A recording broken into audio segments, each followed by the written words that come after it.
I stood in that principal's office, tears burning behind my eyes, as two smug parents told me I was a failure, that my daughter deserved to be banned because I was a single mother, a bad woman who couldn't raise a child alone.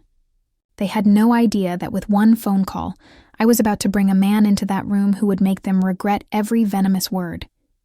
If you've ever been told you're not enough, that your life choices make you a target, this story is for you. Smash that like button if you believe real family shows up when the world attacks you. And subscribe because we're about to prove that a mother's love and a true father's protection can destroy any bully. My name is Hazel. I'm 38 years old, and I've spent most of my life building walls so high that love couldn't climb them.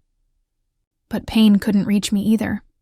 I learned early that men were liabilities. My biological father, Christopher, was my first teacher.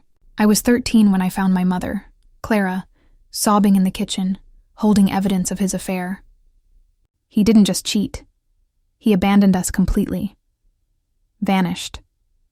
Left us struggling in a 2-bedroom apartment while he started fresh with someone younger. Someone he deemed more worthy. My mother worked 3 jobs. I wore everything secondhand, and I learned lesson number 1. A man's love is conditional, temporary, and always comes with an expiration date.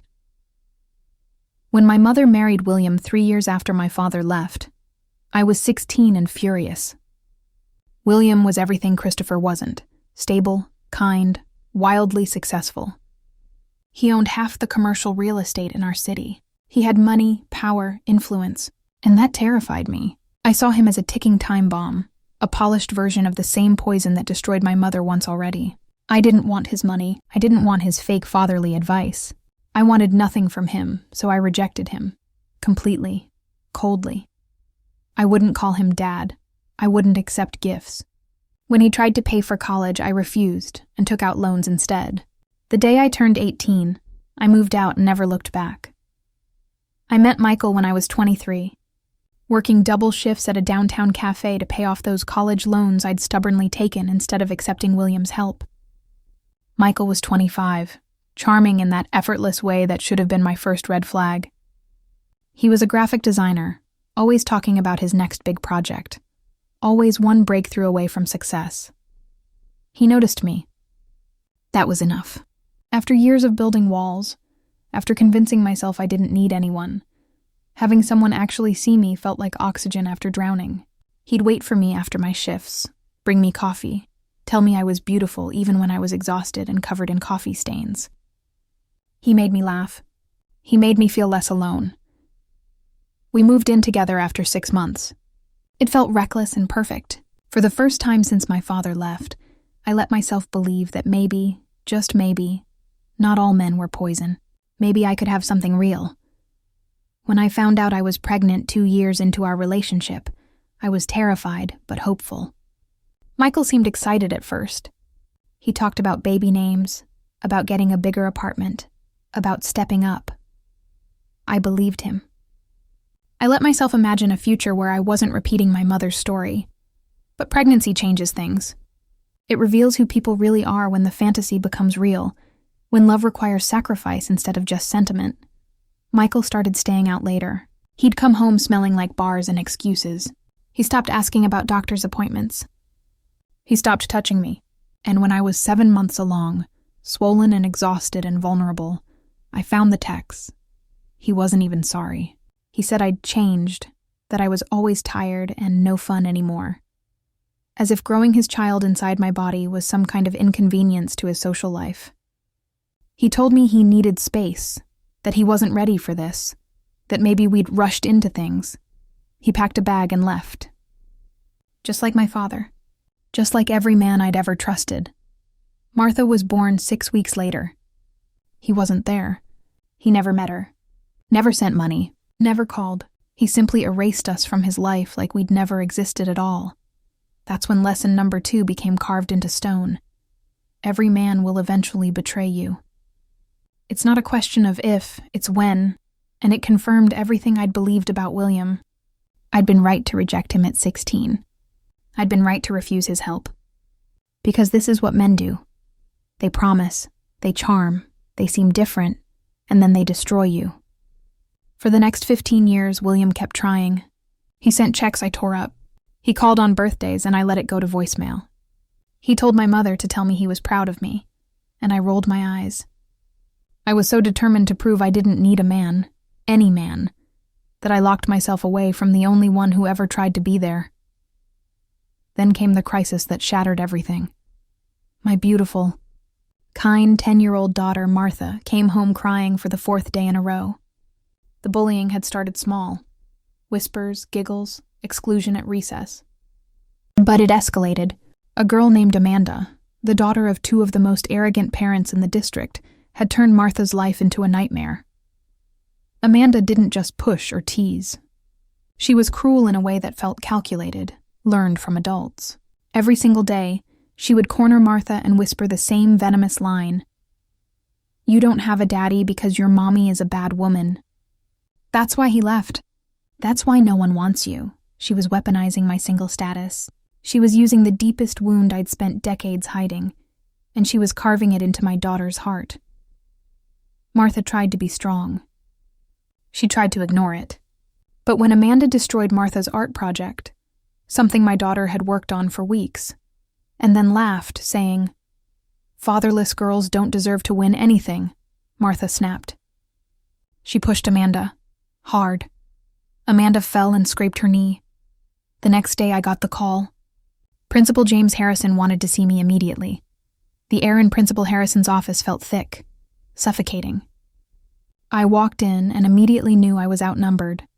Amanda's parents, Mr. Andrew Denton and Mrs. Amber Denton, were already seated, dressed like they were heading to a courtroom. Andrew was a lawyer, mid-tier, but loud about it. Amber was a real estate agent who thought her commission checks made her royalty. They both looked at me like I was something they'd scraped off their shoe. Principal Harrison sat behind his desk, fingers steepled, looking uncomfortable. "Ms. Hazel, thank you for coming in. We have a serious situation to discuss," I tried to explain. I tried to tell them about the weeks of emotional torture Amanda had inflicted. I pulled out my phone to show the texts Martha had sent me, the ones where she begged me not to make her go to school. But before I could finish, Amber cut me off. "Enough," she said, her voice sharp and cold. "Your daughter physically assaulted mine." She pushed Amanda to the ground. "That is violence, Ms. Hazel, and frankly, I'm not surprised." I blinked. "Excuse me?"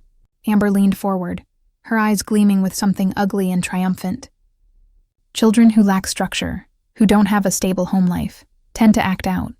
Amanda told us all about Martha's situation. "No father, just you. And clearly you're overwhelmed. Some women just aren't equipped to raise children alone."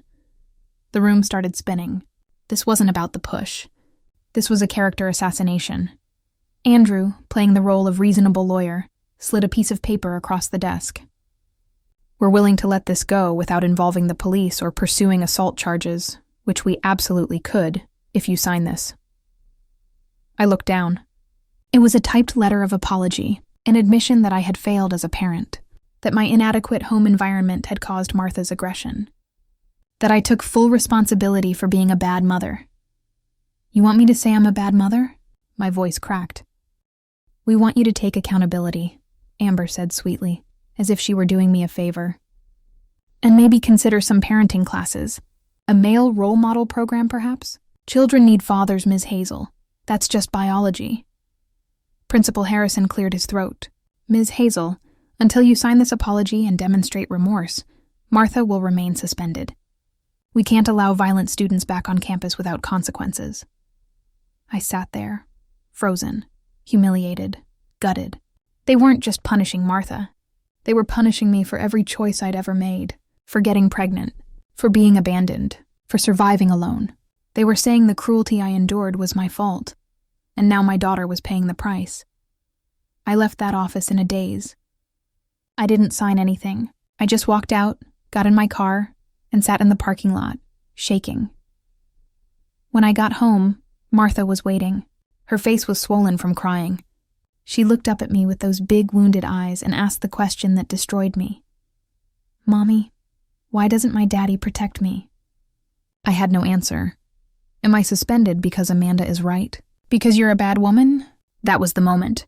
The moment every wall I'd built crumbled. I realized I was failing my daughter, not because I was single, not because I was inadequate, but because I was too proud, too scared, too damaged to ask for help from the one man who'd been offering it for 20 years. Martha needed a protector. She needed proof that Amanda's words were lies. She needed a man to stand up and show her that loyalty, protection, and love still existed.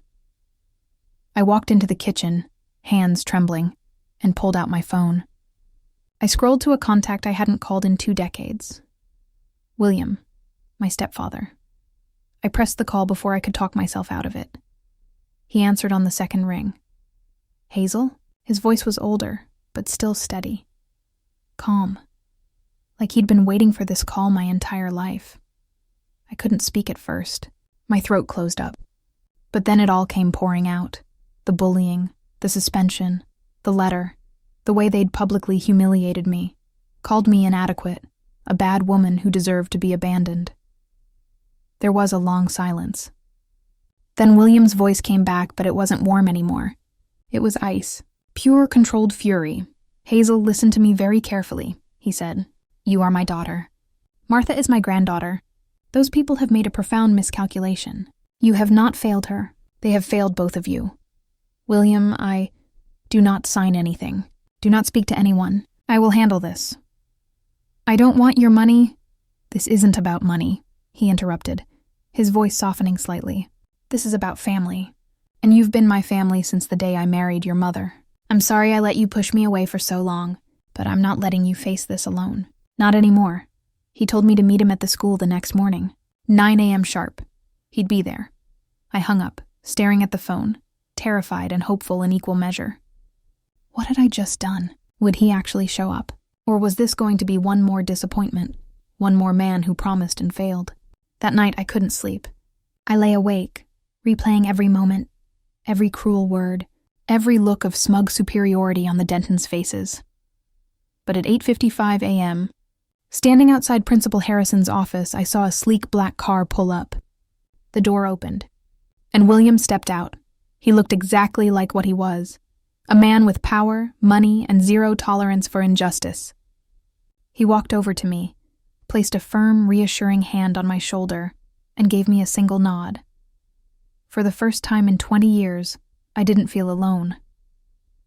We walked into that office together. The Dentons were already there, looking smug. Principal Harrison sat behind his desk, clearly ready to wrap this up quickly and force me to sign. But then William spoke. Good morning, Mr. Harrison. The principal looked up, and his face went white. He recognized William instantly. Everyone in this city knew who William was. He funded half the district programs. He sat on the school board's advisory committee. He was untouchable.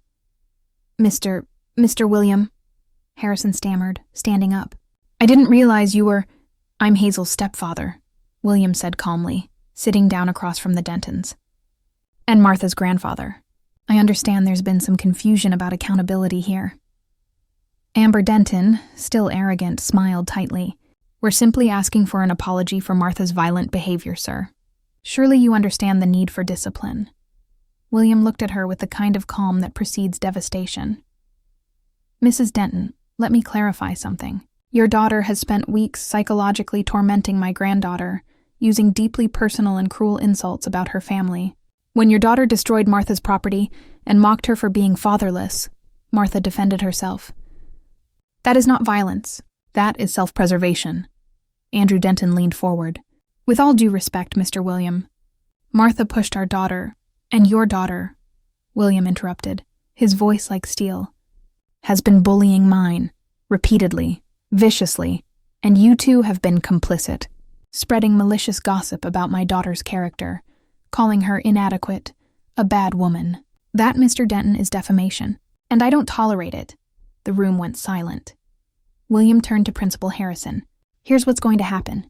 You will reinstate Martha immediately, with a formal apology from the school. The Dentons will issue a written apology to both Hazel and Martha, and their daughter will be required to attend a bullying intervention program. If any of this is refused, I will take this matter to the school board, the local media, and my personal attorneys. Your choice. Principal Harrison looked like he might faint. Mr. William, I'm sure we can resolve this. Then resolve it. Now. The Dentons' faces went from smug to panicked. Andrew tried to bluster, but William silenced him with a look. 20 minutes later, I walked out of that office with a formal apology letter, Martha's reinstatement, and the knowledge that the Dentons had been utterly destroyed. William didn't gloat. He just squeezed my shoulder and said, "You're a great mother, Hazel. Don't let anyone tell you otherwise." Walking out into the sunlight that day, I felt something I hadn't felt in decades: protected, valued, loved. William didn't just win a fight. He gave me back my dignity. He proved that family isn't about blood. It's about who shows up when the world tries to break you. Martha got her life back. And I got my father. If you think William is the definition of a real father, smash that like button. If this story gave you chills, drop a comment telling me what you would have done. And subscribe, because every week we bring you stories where justice isn't just served, it's delivered with precision. See you in the next one.